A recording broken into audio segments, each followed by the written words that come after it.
Oke, baik. Kita mulai saja ya perkuliahan kita ya, karena mengingat waktu, ya kan, 3:30 mungkin Ibu selesaikan ya perkuliahan kita ya.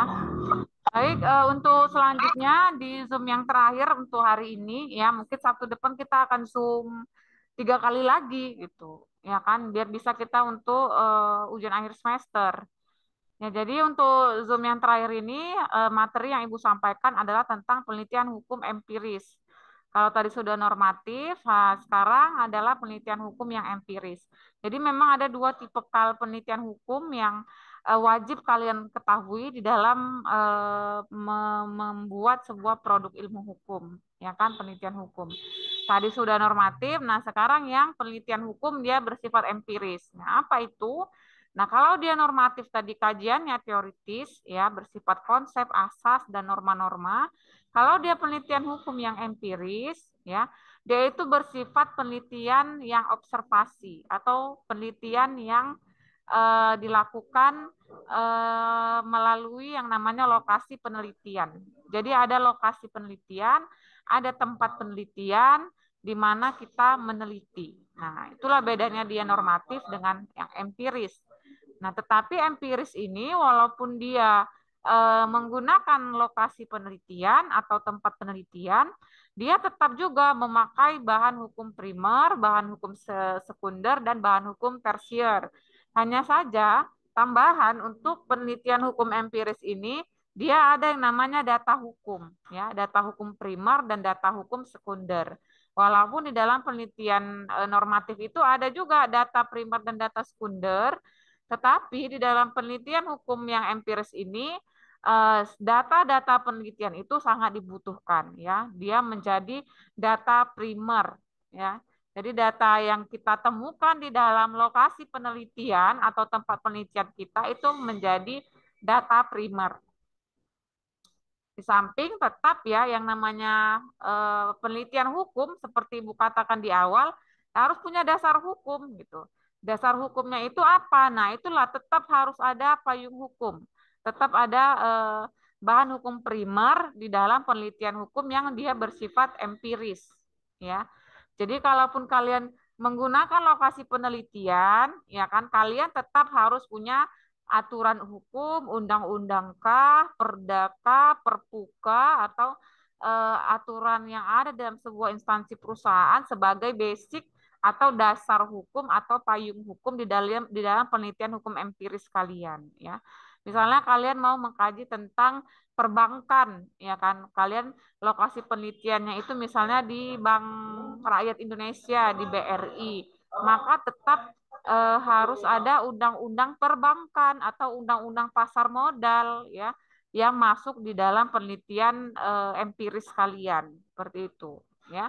Nah, kalian misalnya mau melakukan penelitian empiris di Rutan misalnya Rutan Tanjung Kusta ya. Tetap harus ada payung hukum atau ada undang-undang yang menjadi dasar hukum kalian dalam melakukan penelitian. Misalnya tentang undang-undang lapas ya, undang-undang lembaga pemasyarakatan, atau misalnya kalau kita melakukan penelitiannya itu di kepolisian ya atau di kejaksaan tetap menggunakan undang-undang kepolisian atau undang-undang kejaksaan. Jadi seperti itu.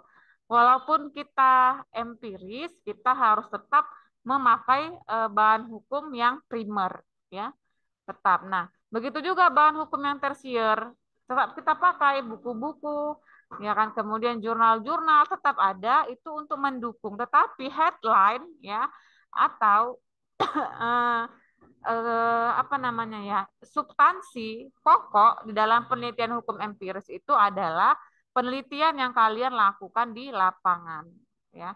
Jadi bahan hukum primer, tersier, sekunder itu dia hanya mendukung. Headline-nya itu adalah data-data yang kalian temukan di lokasi penelitian atau observasi kalian ya. Itulah dia empiris. Nah, kalau dia empiris ini juga ya, karena kita ceritanya ini di lapangan atau memiliki lokasi penelitian, maka kita harus punya teknik. Teknik untuk mendapatkan data yang kita butuhkan, ya. Bentar ya. Tekniknya apa? Nah, tekniknya itu kalau dia penelitiannya itu empiris, maka kita harus menggunakan cara wawancara. Ya kan, wawancara dengan sampel-sampel kuesioner, sampel-sampel data kita, wawancara dengan siapa? Misalnya dengan kabak pendidikannya atau kabak tata kelolanya misalnya ya di instansi pemerintahan. Nah, kemudian kita juga harus membuat kuesioner ya. Kuesioner ini dia bisa sebenarnya panjang ya kalau Ibu ceritakan mekanisme kuesioner ya. Nanti bisa kalian baca di buku. Cuma secara garis besar kuesioner itu dia ada yang bentuknya itu tertutup dan ada kuesioner yang tipikalnya itu terbuka. Kalau kuesioner itu paham ya kuesioner ya, yang biasa disebarkan ya untuk beberapa sampel penelitiannya. Kalau dia kuesionernya itu bersifat tertutup, maka pertanyaan kita dengan jawaban itu dia multi choice. Artinya A, B, C, D. Jawabannya itu dia dikunci dengan poin A, B, C, D. Itulah kalau dia kuesioner yang tertutup. Nah, kalau dia kuesioner yang terbuka untuk sampel penelitian kita itu, maka dia pertanyaan dan jawabannya itu adalah esai. Jadi dia terbuka seperti itu. Ya, jadi tekniknya wawancara, kemudian tekniknya kuesioner, kemudian tekniknya juga observasi. Ya, kalau dia observasi, dia itu kita terjun langsung ke dalam eh, pembahasan apa yang mau kita ambil di dalam penelitian kita. Misalnya contoh observasi, kita mau meneliti tentang eh, tindak pidana korupsi. Kita risetnya itu di pengadilan negeri, maka kita harus ikut langsung dalam persidangan tindak pidana korupsi tersebut. Itulah dia sampel observasi.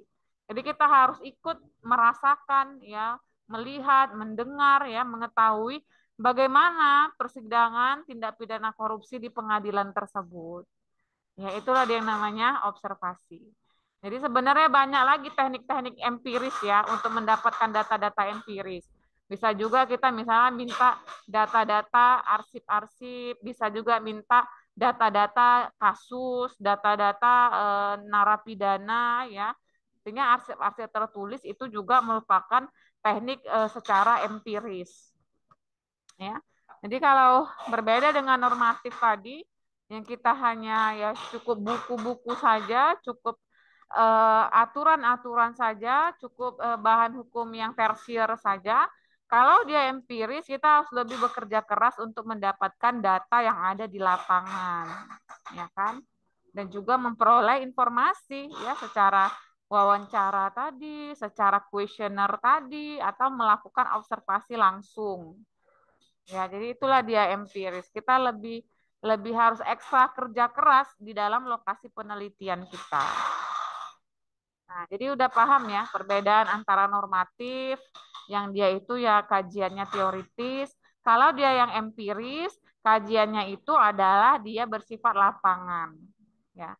Nah, sama dengan penelitian normatif tadi, yang empiris juga dia ada kelebihan dan kelemahan.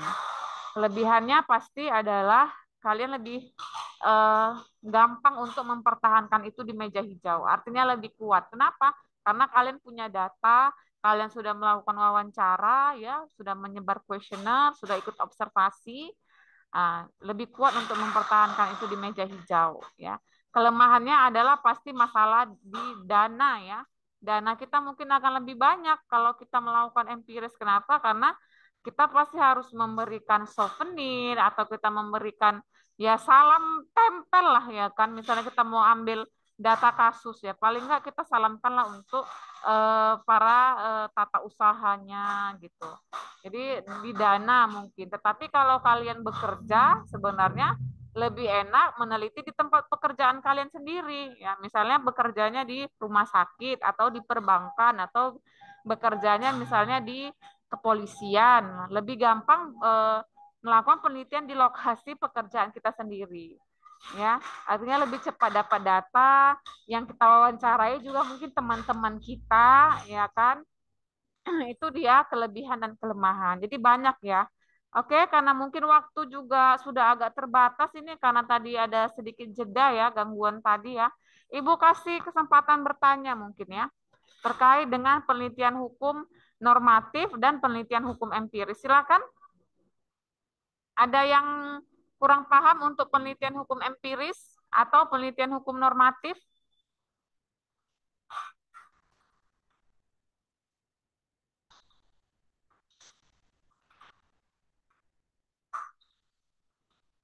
Pertanyaan Bu, Ya, silakan. dalam penilaiannya hukum normatif metode penelitian normatif dan empiris ini mana yang lebih ini Bu? Apa namanya? Lebih valid gitu Bu? Oke, baik. Terima kasih untuk pertanyaannya. Jadi kalau ditanya lebih valid, ya dua-duanya valid gitu.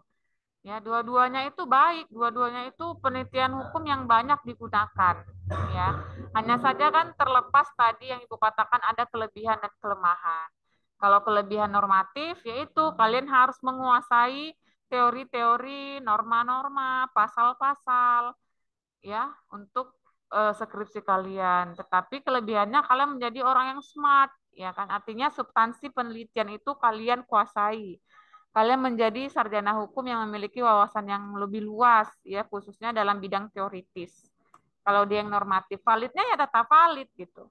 Nah, kalau dia yang empiris, ya kan, kelebihannya itu lebih gampang kalian mempertahankannya di meja hijau karena kalian sudah punya data-datanya, data-data penelitian di lapangan, kalian sudah ada arsipnya, kalian terjun langsung, kalian wawancara, ya kan? Kalian juga lebih memiliki wawasan yang luar biasa dari penelitian yang ada di lokasi penelitian itu. Hanya saja kelemahannya pasti di dana, ya kan? Di dana, kemudian di waktu, ya kan? Kemudian pasti ya itu lebih kerja keras lagi. Validnya ya tetap valid gitu. Jadi dua-dua penelitian ini banyak digunakan. Ya, hanya saja tergantung kita mau yang mana. Ya kan, kalau ibu, kalau kalian tanya secara pribadi, ibu lebih suka yang empiris. Kenapa? Karena kalau yang empiris ini kita tinggal ke lokasi penelitian, kita tinggal tanya, mengikuti alurnya, ya kan? Kita sudah dapat data. Kalau empiris, ya di mana mau kita cari? Misalnya terkait dengan hukum adat. Ya, kita tetap harus ke lapangan juga kan untuk mencari hukum adat. Atau misalnya inventarisasi aturan pertambangan. Dapat nggak kita bahan-bahannya? Kendalanya atau benturannya di penelitian hukum normatif itu di bahan. Bahan-bahan penelitian atau bahan-bahan kajian hukum normatif ini sering dikunci gitu. Ya, sering nggak dibagi, nggak di-share di internet dimanapun susah. Seperti ibu dulu waktu tesis tuh harus bayar 500.000 baru dapat itu bahan hukum normatifnya terkait dengan restoratif justice. Konsep restoratif justice saja untuk bisa dapatkan bahannya itu bayar 500.000, bayangkan. Kalau nggak ya dikunci gitu. Ini kan sebenarnya enak empiris ya kan, kita bertemu dengan orang-orang baru, kita paham dengan situasi baru, lokasi penelitian. Cuma ya memang harus ada kenalan lah di tempat lokasi. Misalnya waktu itu di waktu penelitian ibu di Poldasu, bagian unit PPA, perlindungan perempuan dan anak. Nah, itu harus ada kenalan kita gitu. Tapi ya asyik gitu. Lebih enak kalau ibu ditanya empiris, ya. Seperti itu mungkin ya. Oke, Baik, terima kasih Bu. ya. Ada lagi yang mau bertanya? Silakan. Oke, karena tidak ada yang bertanya, Ibu anggap semua sudah paham ya. Jadi kita sudah 3 kali pertemuan dan mungkin di Sabtu Berarti depan, untuk UAS kita di bulan 2 serentak iya Bu. bulan 2 ya. UAS tetap di bulan 2 pertengahan dan sepertinya UAS untuk kelas JS ini juga masih online ya kan. Kalau yang tatap muka itu yang reguler. Jadi untuk kelas kalian masih online. Nah, tetapi untuk memenuhi absensi di portal, Sabtu depan kita tetap 3 kali Zoom ya, di jam 2 juga ya. Jadi jam 2 sampai setengah 4 ya, karena memang satu sesi itu Ibu lihat setengah jam gitu. Jadi Sabtu depan kita tetap Zoom 3 kali pertemuan juga, agar eh, terpenuhilah ya absensi Bu di portal untuk kelas JS metode penelitian hukum ini. Oke? Baik, mungkin sampai sini ada lagi yang mau ditanyakan? Tidak ada pas ya, Ibu anggap semua paham. Untuk minggu depan, Ibu akan bahas tentang format penulisan dan kalau ada waktu juga tentang bagaimana jurnal penelitian ilmu hukum ya. Jadi ada format penulisan dan ada juga bagaimana cara membuat jurnal ilmu hukum. Itu akan kita pelajari di Sabtu depan ya di jam 2. Oke, terima kasih atas atensinya ya. Semoga kita bisa bertemu Sabtu depan dalam keadaan sehat ya, karena memang saat ini musim-musim sakit ya. Jadi Ibu harap kalian juga jaga kondisi, karena kalau udah sakit udah nggak bisa apa-apa ya kan, semua pekerjaan terbengkalai. Ibu harapkan Sabtu depan tetap hadir di jam 2 siang ya. Oke.